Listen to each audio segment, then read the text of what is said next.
It's not quite 2 years since the last US troops left Iraq. Relief for America at the end of a long, unpopular war, and an opportunity, they said, for Iraq to go it alone. This is a time for Iraq to look forward. This is an opportunity for Iraq to forge ahead on the path to security and prosperity. But the path so far seems to have led backwards to scenes reminiscent of Iraq's darkest days and statistics that tell a gruesome tale. Back in 2008, it's thought almost 6,800 Iraqis died. That's a conservative UN estimate.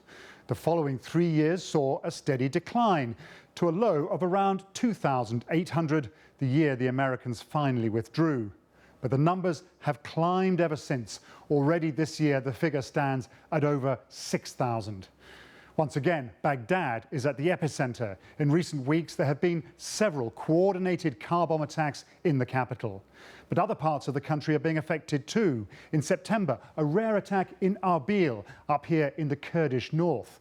And in another worrying sign, the southern Shia-dominated city of Basra has also seen a surge in violence.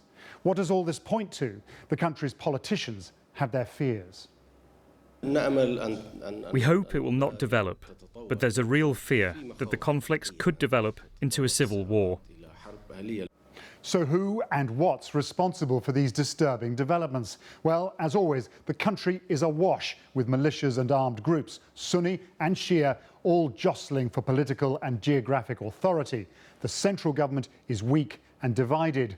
But groups allied with al-Qaeda, once on the retreat, are also back with a vengeance, still capable of pulling off so-called spectaculars, coordinated mass casualty attacks like these ones in Baghdad.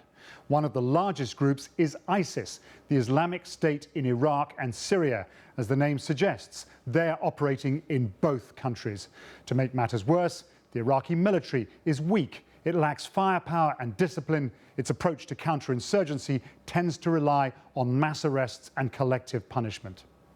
The new war in Syria has clearly breathed fresh life into the old war in Iraq. In the words of one UN official, the battlefields are merging, a decade of agony which shows no sign of ending.